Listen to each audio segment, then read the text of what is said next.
How is it going, everyone? It's Johnny Reid here with another episode of the Streamer Stories podcast. My guest today is EyesOnBee. Here she is. Hello. Hello. How you doing?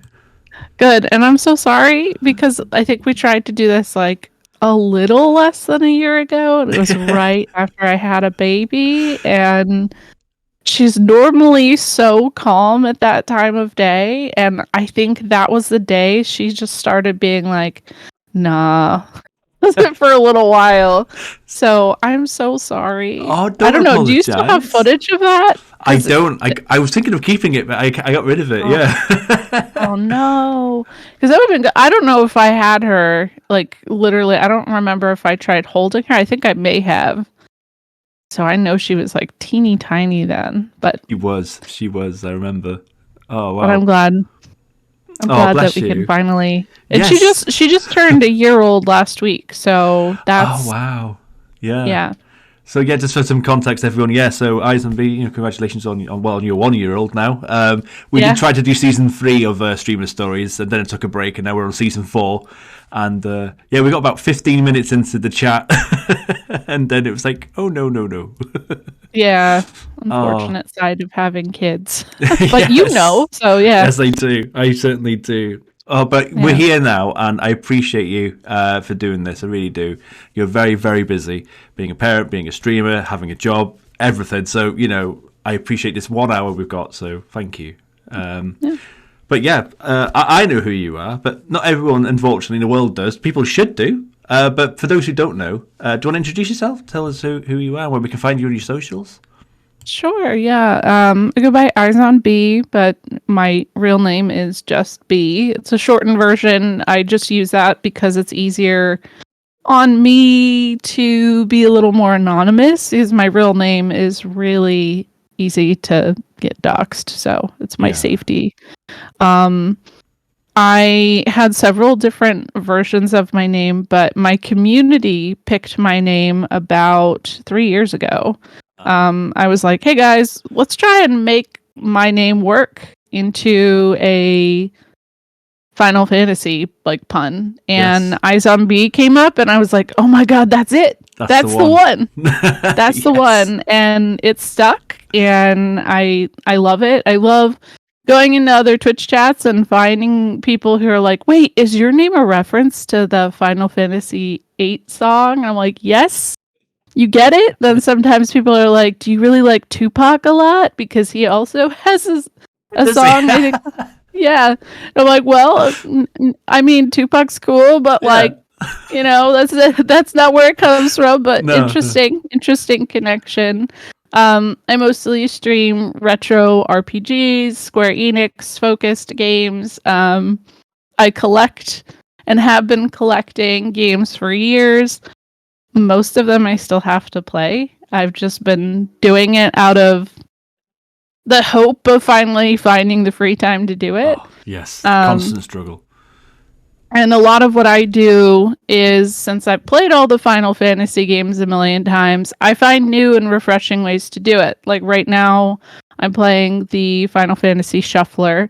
And so pretty much I'm playing through Final Fantasy 1, 2, 4, 5, 6, 7, 8, and 9 at once, but it randomly shuffles in between each game in intervals of like 60 seconds to 15 minutes. Oh my god. And it's absolute chaos. Yes. It's absolute chaos. Oh So my God. I've done randomizers, I've done challenge runs and stuff. So this is like my ultimate challenge run. Yeah. And for I know sure. it's going to take me a long time. I started in surely. December. And life has been busy because I just started a job. So I haven't streamed as much as I might have normally, but it's going to probably take me about a year to do, is my guess. Yeah, but it's really fun. And I love to do stuff like that. And as for socials and stuff, I would say I'm just EyesOnBee on everything. I don't think I have a difference anywhere else, but I mostly am active just on Twitch and Twitter. Yeah. Wow. I mean, that randomizer, I've never seen it. I did the far smaller randomizer where I was playing, was it 16 Sega Mega Drive games, and it was changing every 30 seconds. Yeah, it's kind of similar to that. Yeah, it sounds very similar, but on a much bigger scale. Holy wow.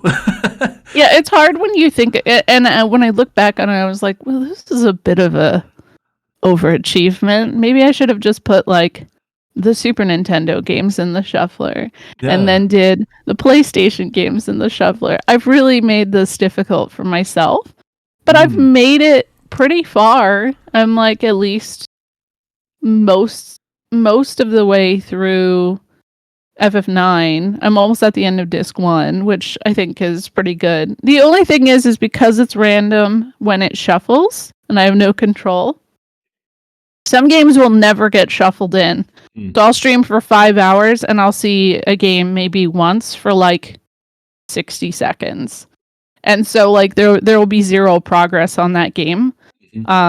So, I've had people who are like, "Oh, you're going to beat Final Fantasy 1 first." And I'm like, "Well, I don't know. It really depends on what the shuffler decides. It might be FF4, it might be FF9, you never know." Yeah. So I think that'll be the fun thing in the long run to see like what ends up taking the longest and what takes the shortest amount of time. Wow. I would like maybe to ask you if I can have a copy of that. Yeah, but obviously I can link you everything. It's actually really awesome. It's called the BizHawk Shuffler. Okay, yeah. And you could put any game into the shuffler essentially, as long as it's compatible with BizHawk. So I didn't do the PS2 versions of the games. Because I think BizHawk isn't 100% good at running PS2 games yet. Yeah. Or else I would have. But I also think adding the PS2 games would have been probably a little too much. Probably. From to 12 just on itself. Goodness. Yeah, exactly. But I love 12. 12 is one of my favorites. I know I'm kind of an odd one out there. I wouldn't get too lost in that. I enjoy that game a lot.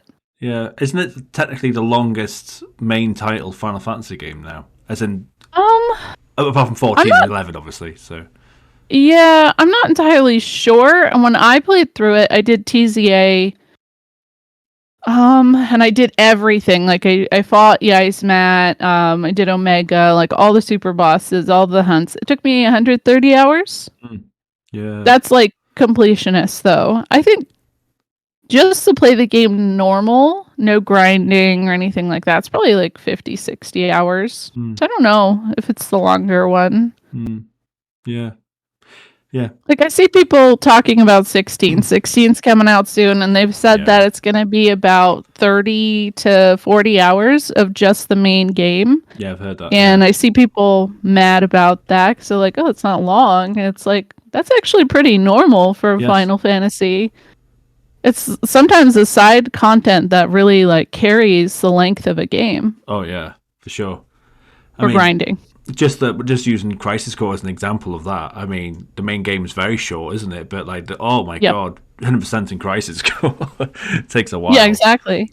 Yeah, to get Minerva and everything. Yeah, it's not. I think I've seen people put probably about 100 hours into it. I've never actually done Minerva. That is goals for me at some point. But yeah. Wow. We've been chatting all this time. I haven't even asked you the first question yet. This has been no, but I love it. Don't apologize. It's Final Fantasy. Yes. So I mean, we could talk for hours. But we've only got one. But we'll ask B if we can ask the first question properly. So, which is, what are your first memories of video games in general? Then, at home, or maybe elsewhere. If it was in an arcade or something, perhaps, I don't know. Yeah. So I grew up, my dad was a gamer. He worked really weird hours. He would go to work from like 2 p.m. until midnight, and he would come home and he would still have some energy. So he would stay up until like maybe 5 or 6 in the morning, and he would play video games. And so I would kind of just sleep on the couch while he would play different games. And he was a fan of D&D, and so he naturally gravitated to RPGs as well. So I got introduced to the Final Fantasy series so early in my life. I was about 4 when I first played that first game. It took me about 2 years to play through it, asking like how to read certain words and everything. But I beat it when I was about 6. So that's Nice. whenever anybody Wow. asks me how hard is FF4, I'm like, I beat it when I was 6 years old. So it's not that bad. I figured it out. Anyone can figure it out. Yeah. My actual first game that I ever played through and beat was with my dad. It was a game called Secret of Mana. So that was co-op. And so I think I was about 3 where we sat down, and any free time we got, we would sit and we would play that together. And that's actually a goal for me as well. I want to sit down and play the game with my kids as well, because I had such a positive memory of that. And my husband as well. Like, we both bonded over like Secret of Mana's impact on our childhood. Like, he used to play it with his best friend growing up, and we actually, in our bedroom, like right above our bed, we have like a poster of the artwork and everything.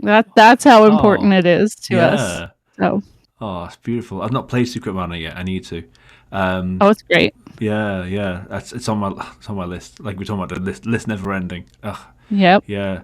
But wow, beating your first Final Fantasy at 6 years old, not many people can say that, I don't think, Yeah, no, and honestly, after that, I just kind of stuck with playing the FF games or Square games. It was just, you get those little booklets in the like PlayStation 1 games, and it'd be like, do you have this game, this game, this game? And I would just go through that, and I'd be like, okay, every holiday, I'd be like, can I get this game for this holiday, essentially? And that's kind of how it worked for me.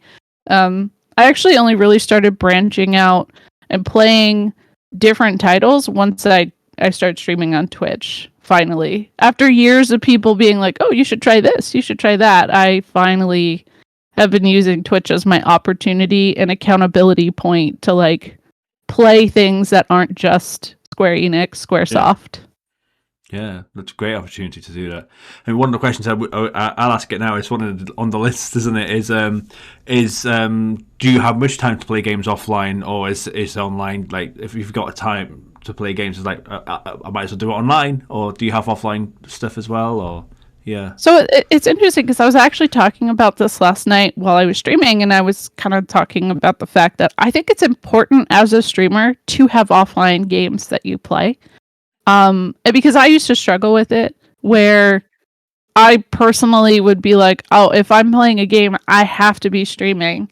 And that was like a hard thing for me to break. But now I play all kinds of stuff offline. Like a lot of me playing Final Fantasy 14, I started playing it online this past summer. It was kind of like a mental, like, safe space for me as I was going through a hard time. I played it on stream for a little bit, but it still remains my go-to offline game where I'll play with friends offline. I do the story offline. It's something I want to experience for myself and not share that with other people. I've also been playing a lot of Theorhythm. I play Power Wash Simulator. Yes. Like, yeah. And just like basic games like that. I started Fire Emblem Engage. I mean, the only thing that I still struggle with is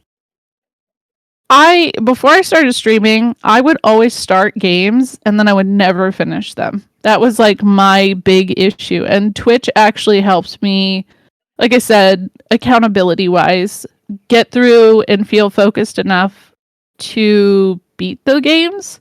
So I still kind of suck at that offline. I'll start things and then pick it up and be like, ooh, here's another game. Let me pick that up.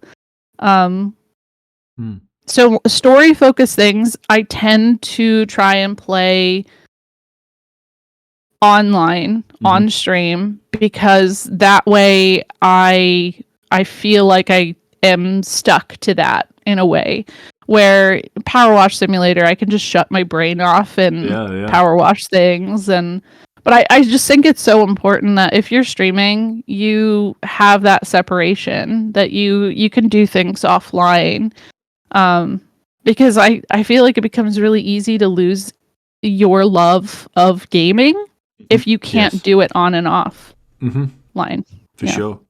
No, that's great advice. I completely agree. It took me a while. Like, I was affiliate 2 years ago, and like pretty much since I became affiliate, I was like, I just couldn't. Like it was only online. I didn't have time for anything else. I was working full time, being a parent. You know, you know as well. It's hard. So, but yeah, this Christmas just gone. It was like right. Finally, I've got an offline game. I'm playing Elder Scrolls Oblivion now, and I've got 80 hours of my Oblivion game now. I'm like, yes, I finally got an offline game. I've finally broken the mold.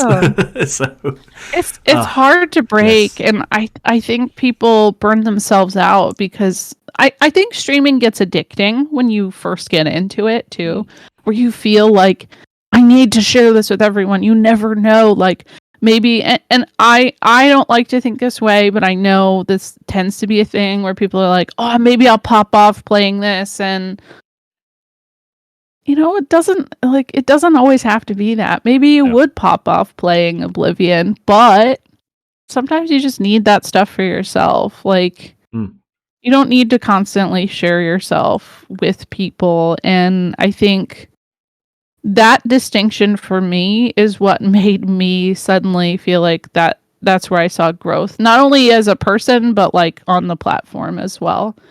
I started being like, I'm only going to stream 3 to 4 days max.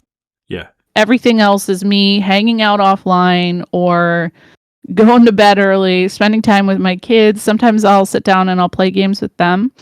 My oldest is 5.5, so she's been very slowly playing through Pokemon Violet. And I don't know, it's just really cool to witness that kind of thing. So that I also count as my like offline gameplay, because sometimes I have to help her, you know. So of course, absolutely. Yeah. It's an easy question for you. That's just popped into my head. I mean, how often's an average stream for you? How many hours would you say? Right now, it's really inconsistent because I started my job at the end of January. I went on maternity leave last February, and I got laid off from my job in June, right before I was about to go back from maternity leave.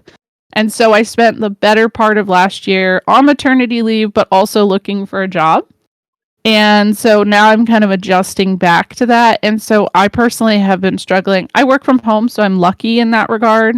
But if I am working from home, I'm sitting here for 8 hours, and then to stream for another 4 or 5 hours, then I would spend most of my day at the desk. So like this weekend, I normally stream Friday, Saturday. I could not sit down. I just I was not in the mood to do it. Normally I would stream about maybe 25 hours a week. I would say right now I'm probably at like 10. Yeah. Just for myself. And I know I'll get back into the groove, and I'll start streaming again once I'm adjusted to things, but I've been appreciating my time offline. Yeah. A lot more. Absolutely. The reason why I asked the question is because, as someone that we were just talking about Oblivion, playing that online, Nick, I thought about Oblivion, I thought about Skyrim as well. Those really long games, Persona as well, and I'm like, I just don't know if I can play them because I play again. I'm one of those streamers that has a different day to play a different game, so it'd be once a week playing an RPG, a really long RPG. Well, I tried that. Yeah. I tried that a while ago. I was doing 5 days a week. This was 3 years ago now. 5 days a week I would stream. Each day it was a different RPG. I don't know how I had the capacity to do that. Yeah. And they were all first time playthroughs too. So like I was playing at one point I was playing Vagrant Story, Lunar. I was doing a Final Fantasy VIII randomizer, which okay, it's not a first time playthrough, but because it's randomized, you never know what's going to come your way. Exactly. And then there was like one other game in the mix, and I remember finally hitting a wall where I was like, okay, I touch this game once a week, and now I'm starting to get, my wires are crossing. So now I keep it to 2 games a week, and then I have a sub goal. If we hit the sub goal, I do a thing called Silly Saturday. So I'll just go to the retro game store and buy the weirdest looking cheap game I can get. Let's see. I thought I had one near me, but I don't. We did last time. It was Pets Cats 2 or something like that, and it It was this ridiculous, like, kids cats game. And I don't know, it ended up being fun. So that's I can't do multiple playthroughs at once. Like it's too much. I try to do something new and then something familiar. So the Shuffler is my familiar, as wild as that is. And then right now I'm playing Bloodborne for the first time. Oh, nice. Okay. Yeah. Yeah. Wow. Okay. So let's go back a bit again. So let's talk about childhood again. So you played Final Fantasy, Secret of Mana. You played all these games. What was next then on your journey into video games? Did you have a break, or did you continue to play games throughout your childhood and going into your teens? Yeah, I played video games all up until probably 2007. 2007, I graduated high school. And my family kind of like broke apart and I was on my own. And so I didn't have time to play video games, but I actually would still listen to video game music. So that kind of kept me connected to it. But yeah, I didn't have a computer. I didn't have any consoles anymore. And most of my time I was working or just trying to hang out with friends. So it wasn't until after I was done with college in 2012, I got a 3DS and I started playing games again. There's a lot of really great JRPGs on the 3DS. And then I branched out a lot more. And I think it was around the same time I found Twitch, which was in 2014. My ex at the time, he gifted me a PlayStation and all of the Final Fantasies that were on the PlayStation, which there were a lot. It was like 1, 2, 5, 6, Tactics, 8, 9, 7, like all of those. He got me a capture card because I had tried streaming on Christmas Eve, 2014. I was just testing it out. I was really curious. I had been watching a lot of Twitch, and I was bored, so I was like, let's try it out. Our internet connection was crappy. Sorry, I have to sneeze. No, you're okay. You're fine. Oh no, it passed. We're good.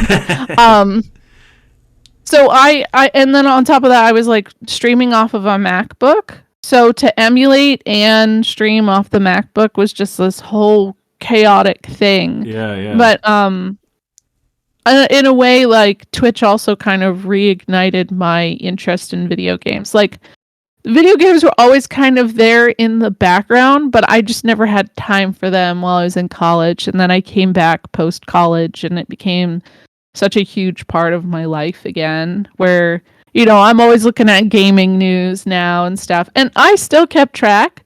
But when I think about it, from 2007 to 2012, there really wasn't much in the way of like JRPG releases anyways. Yeah. You got Final Fantasy 13 and all the sequels. That's really it. But yeah, I can't think of anything. It was kind of a dead zone. And that's kind of where that conversation now is coming up about, not to bring up FF16 again, but there's a lot of really cool conversation going on because Yoshi P had brought up about how the term JRPG for a little while felt discriminatory. And like, it's not that you shouldn't use the term, it's just it was that specific era where people started saying, oh, the JRPG is dead. The JRPG is like not worth anything. And I think people forget, like, yeah, there really was a dead zone for a little while. It really got kicked back up. I would say Persona 5 and Final Fantasy 7 remake really like kicked up interest in it again. For sure. I was going to mention in terms of that era, Persona 4 was it wasn't a hit, but it was a critically acclaimed game, wasn't it? So I suppose that was kind of holding a bit of fort because again, obviously 13 was such a mixed bag of reception anyway. So yeah, but other than that, I can't think of anything apart from like, your Pokemon games. But I mean, they're constant, aren't they? So yeah. But I was going to ask you about that, the term JRPG. Actually, it's very interesting you brought that up. It's a very interesting discussion because I tweeted about it myself. I was like, I've always said it with love. with like, Me I too. love this genre. It's like, oh my god, JRPGs are the best. And then it's just like this mind blowing thing for me to think of it as an offensive term. Like, I felt awful. I Yeah, felt no, bad. me too. And I think a lot of people take it too seriously, where they're like, Yeah. "Oh, well, I'm still gonna say it." It's like he's not saying you shouldn't say it. It's Yeah. just think a little deeper about it. Mm-hmm. You're labeling that game as a Japanese role playing game, but if you're in Japan, that's just a role playing game. They don't identify it that way.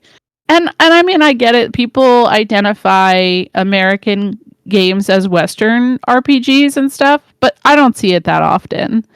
Like, for a while, there were a lot of people I would encounter, and I still feel like I know a handful of these people who would never play a Final Fantasy game because it's identified as a JRPG. They won't take it seriously. Mm-hmm. And so there is a certain part of the market that will not buy those games. So I feel like Yoshi P's goal is essentially to kind of unify that in a way and just say, hey, this is an RPG. This is a good game. Yeah. And I see it already, and I don't know if you've watched the footage or anything like that. The acting, the voice acting, it just seems like above and beyond anything that I've seen in a Final Fantasy game. And I think that might finally be the thing that like pushes it to be recognized a little bit more. And I hope it does. I really do. There's a certain maturity to Final Fantasy 16, isn't it, that I've not seen in a Final Fantasy game. I mean, arguably since, like, maybe, I don't know, Final Fantasy 7 in a certain way, but I mean, we're talking about small polygons here and there, aren't we? Let's be honest. You know, so in terms of the maturity, the graphic violence, and the maybe, you know, it looks like almost like Game of Thrones in a certain way, you know. So to me, it gives me a lot of, and when the initial trailer was released, I was like, I'm a huge Final Fantasy Tactics nerd. So I get Tactics vibes. I get FF12 vibes. Yeah, I get Vagrant Story vibes 100%. And Vagrant Story is a game that I unfortunately have never finished, but I absolutely adored. It's hard. It's a very difficult game. But the storytelling and everything, like the camera work, everything was just so well done that I feel like you don't really hear people talk about it enough. And I know there's a lot of overlap on who worked on those. And I know people who went from Vagrant Story, then went to 14, who then went to 16. So I see the roots of that, where it's from. And Tactics is very much Game of Thrones. So I think if you like Tactics, you'll probably end up liking 16 Story, is my guess. Yeah. For sure. I haven't played Tactics. Yeah. Oh, you gotta do it. It didn't come out in this country until they got the re-release on the PSP, was it? Yes. I never had one properly, so yeah. Oh, It's on my list. I didn't know. Yeah, it feels like Europe got just on PS1 games specifically. Like, you guys didn't get the OG Parasite Eve either. No. Which is just, but you guys got Parasite Eve too. So I imagine like the context is just kind of like, oh wow, okay, this is, because it's a completely different game. It plays more like a survival horror game versus Parasite Eve is more of an RPG. So I always thought that was weird that they never. Yeah, for sure. Did you guys not get Chrono Cross as well or something like that? Didn't get Chrono Cross. Nope. Yeah. Sucks. Wow. We didn't get Chrono Trigger officially, I don't think, until it came out on DS. I might be wrong there. It might have come out on the SNES. I can't be sure.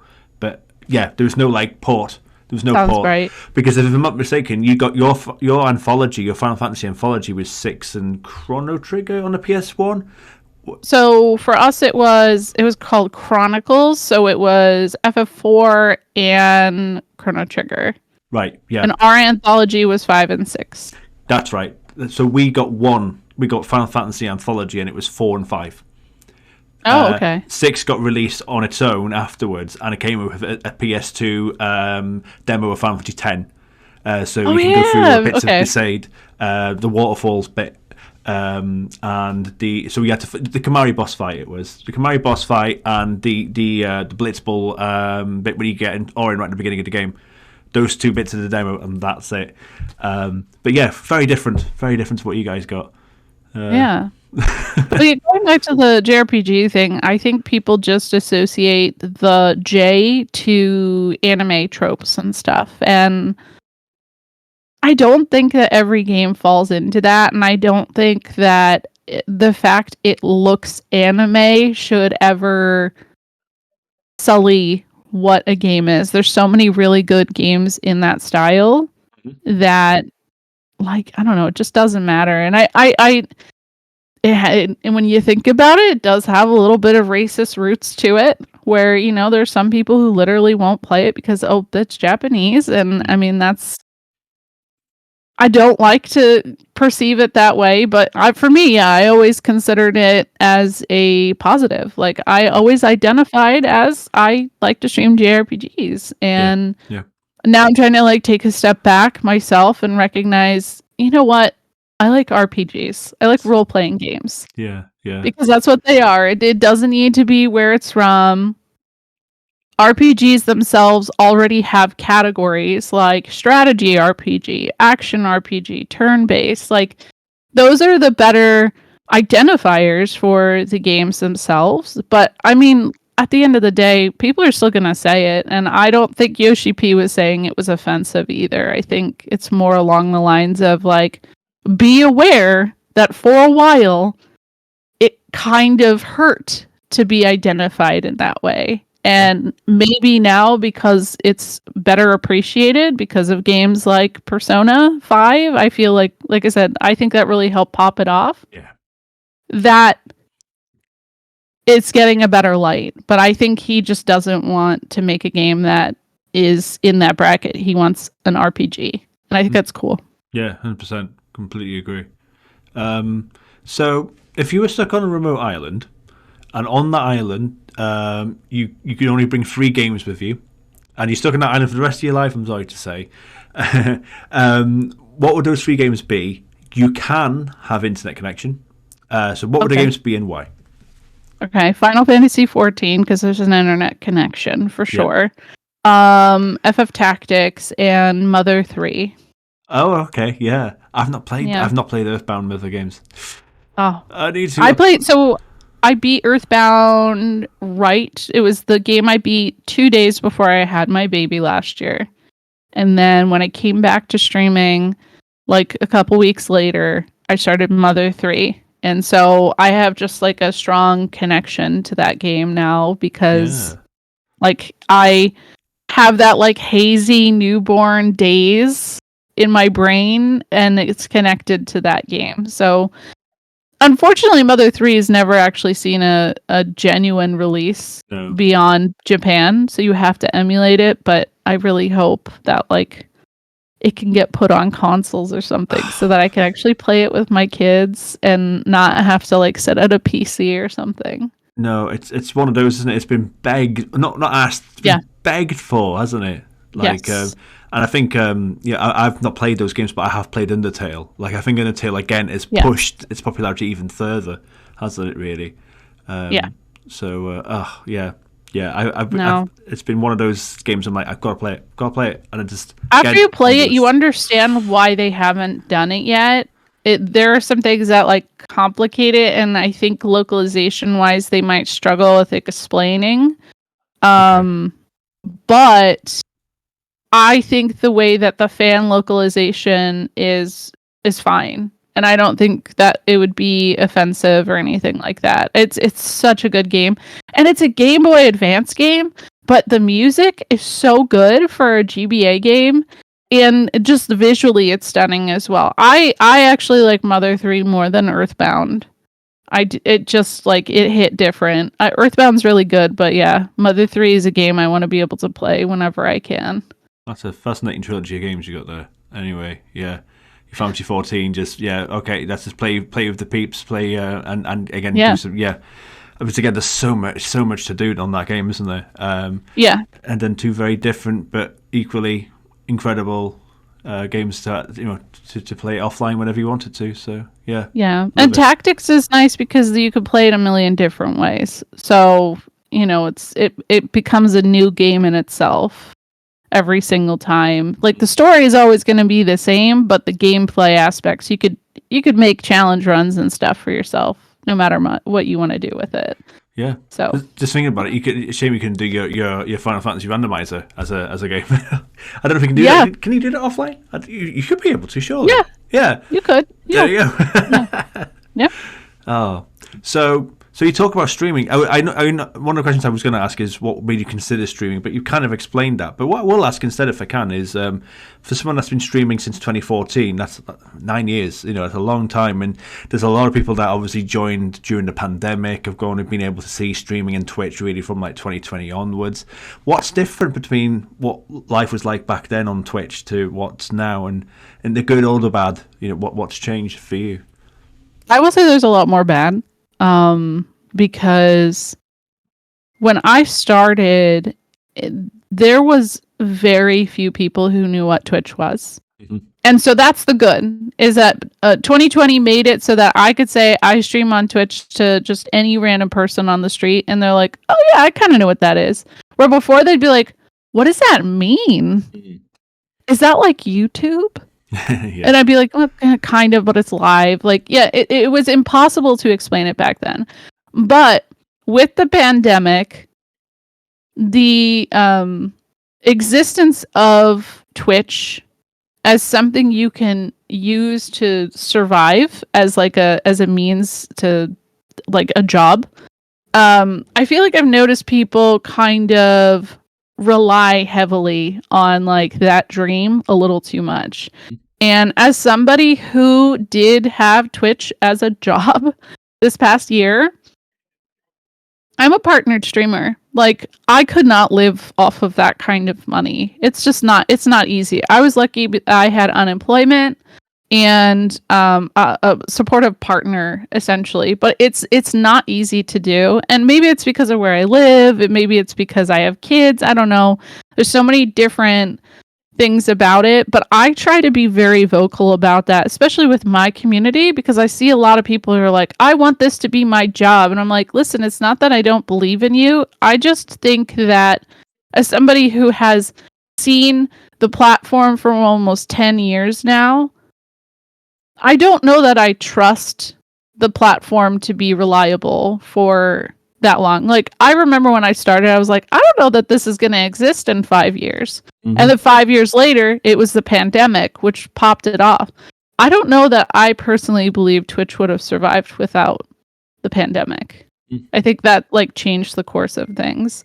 At the same time, I am so glad I had Twitch for the pandemic and so many other people, because of the alienation of things. Like, people were so alienated, they didn't have anywhere to go, they didn't have people to talk to, and Twitch made it so that not only you could have people to talk to, but also people who share interests with you that maybe you've never found in your entire life. Like, there's a whole community of people I talk to every day about Final Fantasy games, and I'll tell you, I did not have that in my, regular life, except for my husband, and we met on Twitch. So that's a whole other thing in itself. Yeah.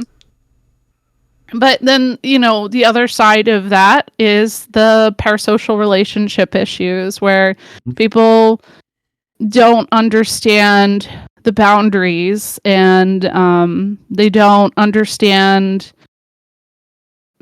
there's just a lot of communication issues in what people expect of you, because they watch your channel or because they sub to you and stuff. I think there's a lot of good and a lot of bad, and it's hard to navigate because it's so new to so many people. But I'm really thankful to be surrounded by people who are very, very willing to have these conversations, sit down and talk about like, okay, well, what is a parasocial relationship? Because let me tell you, I didn't hear anybody use that word or term until like 2 years ago. Mm-hmm. And I would say I had a little podcast for a little while with my friend Elle. We did an episode on parasocial relationships, and there were so many people in chat who were like, I've never heard of this. Yeah.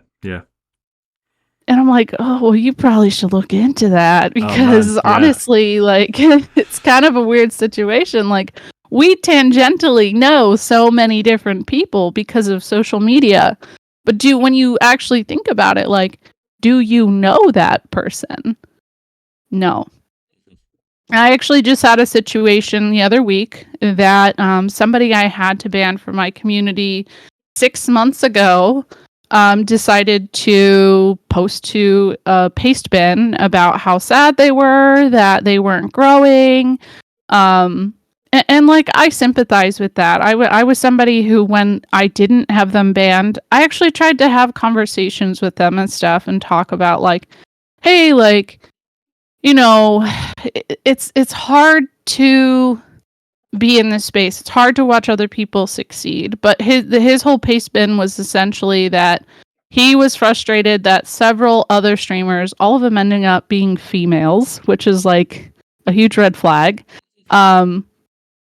were succeeding after cutting him off. And I called him out on it. I was very kind about it, but I was just like, listen, for one, I do not like that you're using the term that I was your friend, because I never had you ask me, like, how I was or what's going on in my life. And there were so many times that I had literally told this person, hi, sorry, I am not on Twitch as much right now. I'm not watching people as frequently. I just had a baby.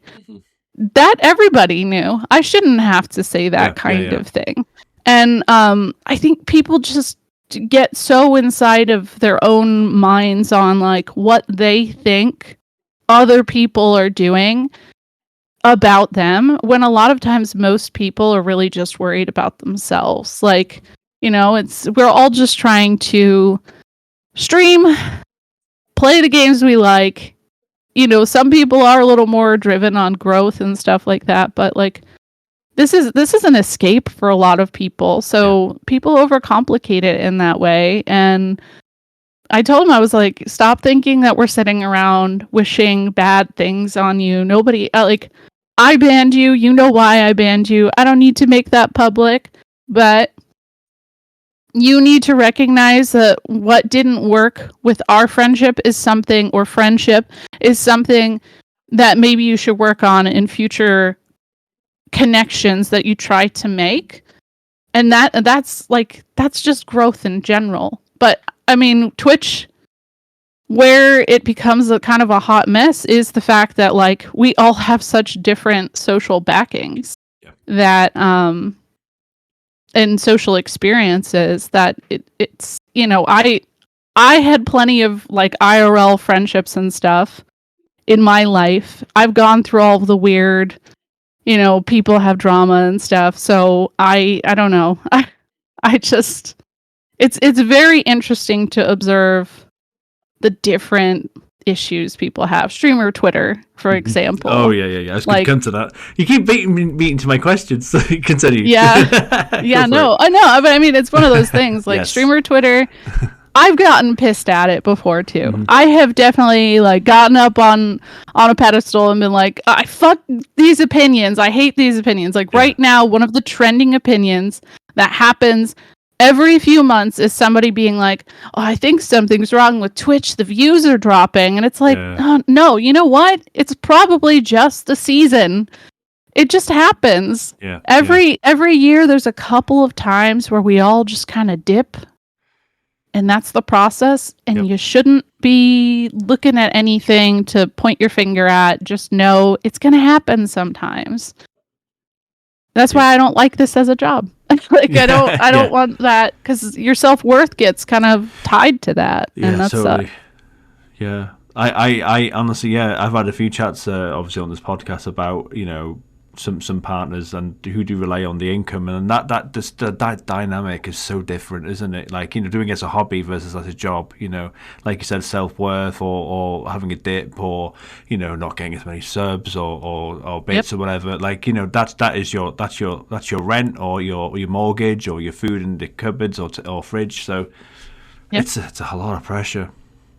It is, and for me, it's night and day. When it's my hobby, I don't know, I just feel better about it. I know that if I have to go offline for my own mental health for 2 weeks, I'm not, like, losing money or anything like that. I hated when I was out of a job that I had to go live sometimes, because if I didn't go live, I wasn't making money. And I don't think that that's like, I think it's appealing to do this as a job because like you're your own boss and stuff, but then you're your own boss. Yeah. And that also kind of sucks too, because you're going to struggle to tell yourself no in those situations. And sometimes you're not going to do what is actually best for yourself.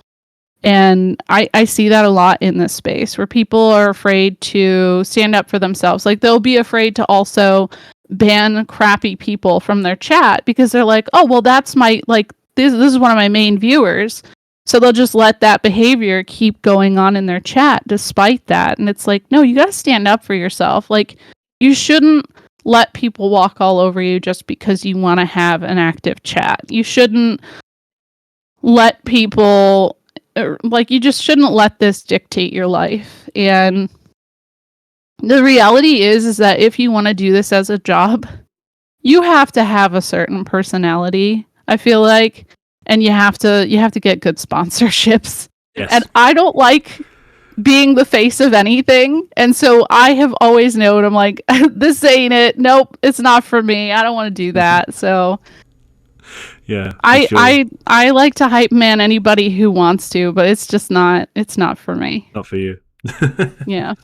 So again, streaming for 9 years, what are your favorite streaming memories in that time? There's a lot to choose from, I'm sure, you know. Yes. So yeah, over the years. Let's see. So I have very fond memories of way back when I met my husband. We both were regulars within the speedrun community for Final Fantasy IX. And so we would watch all the different streamers within that category. And I don't know, we just became friends. There was nothing romantic at first, but we became really close friends quickly. And next thing I knew, I've been here for 7 years almost. So yeah. Aside from that, I went into labor with my first child while I was streaming. What? And I actually have a highlight. I have a highlight of it, and I tell people about it all the time. I'm like, oh my god, yeah, like I have it highlighted on my channel, but it's really not that exciting.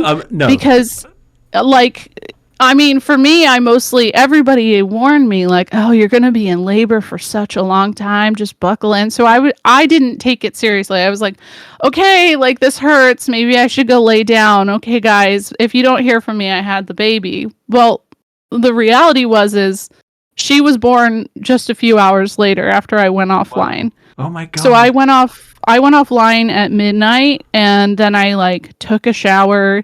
And then we finally went to the hospital. It was like 2:30 a.m. She was born at 6 a.m. Wow. Oh my god. So like the fact that I have that forever is really funny to me. And then all of those early days, like, and I'm glad I've saved most of those VODs too, of my youngest Rose as a teeny tiny baby while I was playing Kingdom Hearts and Mother 3. Like, the fact I beat games when I had a newborn is just like wild to me, because I have somebody else I know, Novara. She just had a baby in the beginning of January, and she streamed twice since then. One of them being the other day, and seeing her go live the first time she went live, which was probably about 2.5 weeks ago. She had the baby sleeping on her, and as soon as she went live and started talking, the baby woke up, and I was like, "Oh my god, I remember this!" And I got so lucky with Rosie that like I was able to stream. But with my first child, if I ever tried, she would wake up. She wanted to be held constantly, and that's like every baby's so different in that way. But like Rosie, for the most part, except for when we tried to do the interview, like she was pretty chill. She would just I had a little cot for her here, and she would sleep. And I don't know, I'm always going to have really, really fond memories. I like to think of it as I was like reading her bedtime stories, essentially. Yeah. That's really beautiful. Can I just? Oh, yeah. I love that. Yeah, especially because they're RPGs Yeah, too. So exactly. yeah, yeah, Oh, that's beautiful. I love that. Yeah. I mean, I think you did. Didn't you do episodes of your own podcast and you streamed? I remember you streaming with yep, Babe. Yeah. So again, yep. I love that. I love that. I was still watching your streams back then and going, oh, Beast. Oh, she's so. I think you're brilliant. So Well, thank you. it's so it just embracing it. Because some people would be like, no, babe, because of course it is that thing, isn't it? It's this work versus life balance, or personal versus Twitch balance, should we say in this case? Yeah. Whereas then you're like, this is my life. This is all one Yeah. big. Of course, we talk about the parasocial and all the drama and all that stuff, but obviously in Right. certain ways, life's one thing, isn't it? For you, it feels. Yeah. I Yeah. think it's really important, and this is part of the thing I did last night. I was in a raid train for International Women's Day, which it was called Uplifting Women Unite, and one of my talking points was motherhood and streaming. And I have had so many people throughout my time streaming that have reached out to me where they're like, I never knew if I wanted to be a parent, but I see you doing it, and it's inspiring to me. And I hope that I can achieve what you achieve. And I'm like, listen, kids are not easy. They're really not easy, and I hope I don't make it look easy, because it's hard. It's worth it, but it's hard. And I think it's so important as a parent, not just as a mother, but as a father as well, to recognize that your hobbies do not end when you have kids. You could still have things that you do. Sometimes they might have to take a pause or take, the back burner a little bit. But I just think it's so important to recognize, like, doing things for yourself, being an individual aside from being a parent is completely possible.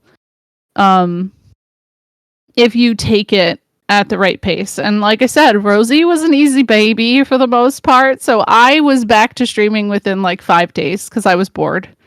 I had her on Tuesday. Oh no, it was less than that. It was like 3 days. I had her on the 1st and I went live on the 5th, essentially, because I was bored. And I just played like Arctic Phone with my community, and it was nice. It's a memory I'll always have. That was a year ago now, so that's cool. That is awesome. Oh yeah, I love that. I absolutely love that, and yeah, inspiring other people. Like the parents. Like I said, they can do it. Because like I said, some people would be like, it's got to be structured. Yes, no, and all that stuff. Whereas it can work. Everyone's different. Babies are different. Streamers are different. Life's different for everyone, isn't it? So yeah, for sure. And we all grew up with our parents telling us that video games are not good for you, and like, yes. Oh, you can't make money off video. Well, boy, is that wrong? Yeah. Is that I love Twitch? Twitch took that train of thought and like made it just poo-poo all of the parents who ever said that. Yeah. And like, I think that games can be super enriching on a lot of kids' lives, and even just like me as an adult, I learned things from a lot of these games, or the conversations that I'm able to have with my community during some of the games that I've played. Like Persona 4, you brought it up. There was some controversy with that, but I actually think that it's worth sitting down and having those conversations for, because when you look back on when that game came out, it was doing things that a lot of games wouldn't be willing to do back in like 2008, 2009. And to have those conversations with other people, like, I don't know, that's something that I feel like most people don't have the opportunity to do, and it helps you get a better perspective on the world. And I think that's like the really cool thing about Twitch is I'm not just in my own little bubble. Like, I'm learning other people's experiences too. 100%. So how much time do you spend on Twitch as a viewer then compared to streaming? I watch way more Twitch than I stream. Yeah. I've always been a viewer first, then streamer second. I have 2 streams up right now, so I don't have them muted, but I have 2 up. My computer is always on. I would say during like the toughest point of newborn days, last year I was watching a couple of different streamers at night religiously. Like, they forever gonna have such an impact on my life because like they helped me keep sane during that time. But it's nice because like, you know, I'm used to having kids around, so to have that like background noise while I'm doing work, it makes a huge difference for me. It's like parallel play in a way. Yeah, 100%. I'm the same actually. I remote work at the moment as well myself, and like you mentioned about the working like 6+ hours and then streaming. I get that. I totally get that. But that's what I do when I'm working. If I've got some admin to do, then streams in the background. It's great background noise for sure. Love doing that. I found more streamers for that way as well, because again, I used to just be I used to be an evening. I am an evening streamer here in the UK, so I tend to just gravitate that way. But I'm finding like fantastic streamers in Australia, you know, in my mornings. It's their evenings, and some, you know, So that's it's a constant thing, isn't it? It's crazy now we're in this world where we can like watch anyone around the world at any time in the world, pretty much. Yeah. Yeah. No, and there's some people like before I got partnered, it's been harder now that I am partnered. I would never even say I stream. I would just watch them while I was working. I would hang out and then like I think the recommended would be like it would feed them to me or me to them, and they'd be like, "Wait a second, you stream?" And I'd be like, "Oh yeah, sorry, I like didn't want to bring it up." Yeah. You know, it's more fun that way. Like, I don't know. That's why I always tell people, like, people will find out you stream. You don't have to shove that down people's throat. Yeah. If you genuinely go and watch people or content that you like, the algorithm notices that, and I think it favors you. Because I think a lot of people just watch people because they're like, oh, maybe this will like help me grow. It's like, no, I specifically watch the stuff I like. Yes. So I will go and watch like Final Fantasy IX first playthroughs. That used to be my go-to. It was a comfort game. It made me feel good to watch them, and I found so many cool people that way. Yeah. And then eventually they'd be like, "Oh wait, you stream too?" I'm like, yes. One of my I won't mention their name, but there was a streamer that I've been like we're streamer friends, you know, but for months she had no idea that I was a streamer. I was on her chat for like probably 4 or 5 months before she actually asked the question, you know, you're a streamer too, Johnny? He's like, yeah. She went, why? She was offended. She went, why didn't you tell me? It's like, because I think it's etiquette, isn't it? Almost like streamer etiquette, really. You don't say it. It is. Really, you know? Well, a lot of people don't know that too, because you get I get way more people who are in my face about like, oh, I stream this game too, and I'm like, well, okay, there's no written rules on how this works. So I try to always be very honest about it. I'm like, just so you know, I don't mind it. But in a lot of other chats, you might want to like pull it back a little and maybe not. Because people will absolutely find it out. But nothing makes me not want to tune into someone more than somebody being like, I was just streaming this game too. You know, I see what you're doing. Yeah. I see it. No, thank you. For sure. No. So what advice, I mean, we've already given, you've given a lot of advice, can I just say, but I always see you summarize by saying, what advice would you give to anyone considering streaming? You've been an absolute fountain of knowledge and advice so far, but is there anything else that you'd like to add to that? Just go live. Don't think about it. I meet so many people who will be like, how do I do this in OBS? How do I do this? I'm like, just go live. Just stream. Don't think about it. Don't worry about the people coming in. Play a game that you like and that you feel passionately about. And potentially, it's no guarantee people will come to you. Also, watch other people. Like, genuinely watch other people.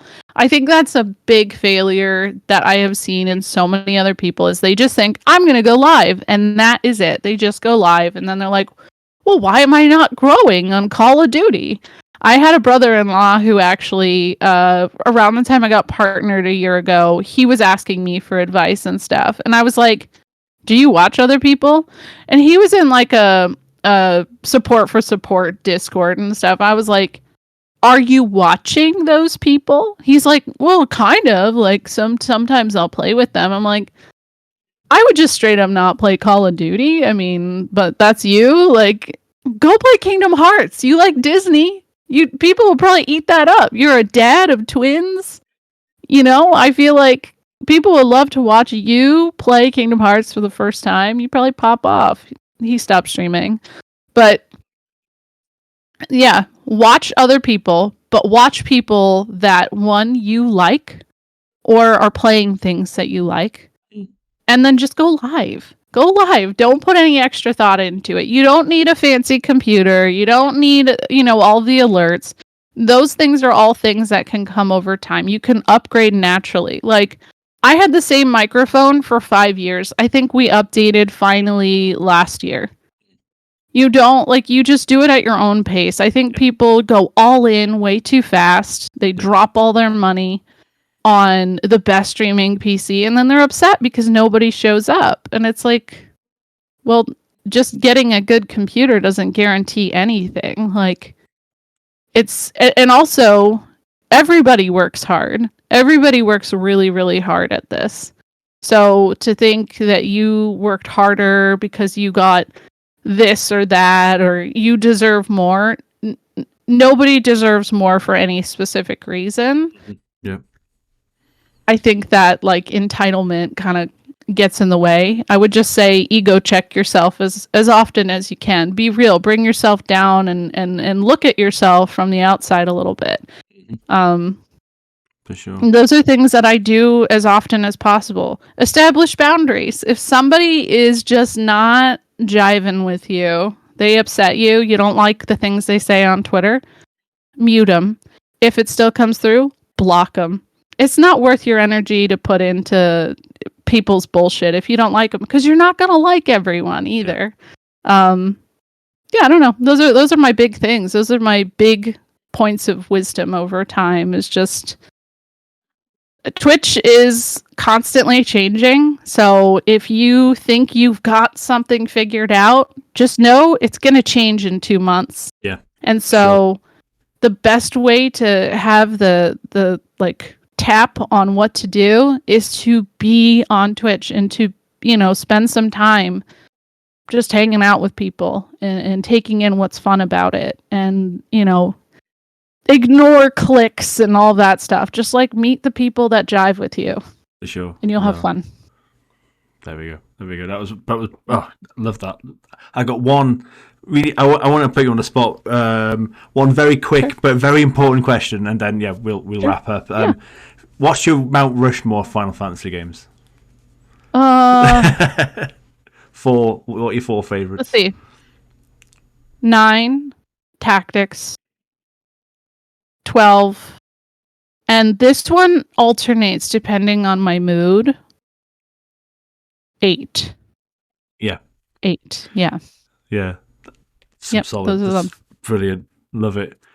B, that was thank you so much. That was amazing. Yeah, one more no time. problem. So your socials are the same everywhere else, but just one more time. Do you want to wrap up and tell us where we can find you?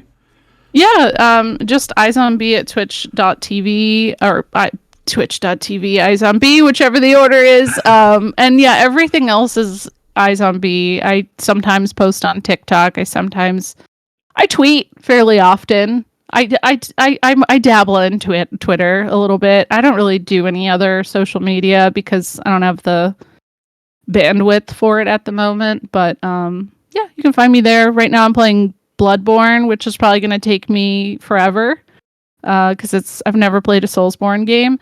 And I'm also playing the FF Shuffler, like I mentioned earlier, and I expect that to take me a really long time as well. Yes, for sure. Oh, B, thank you so much. Everyone go and check out EyesOnBee if you haven't already. She's been wonderful. Thank you so much. That was excellent. No, thank you. All right, everyone, thanks so much again for watching. You take care. Bye-bye.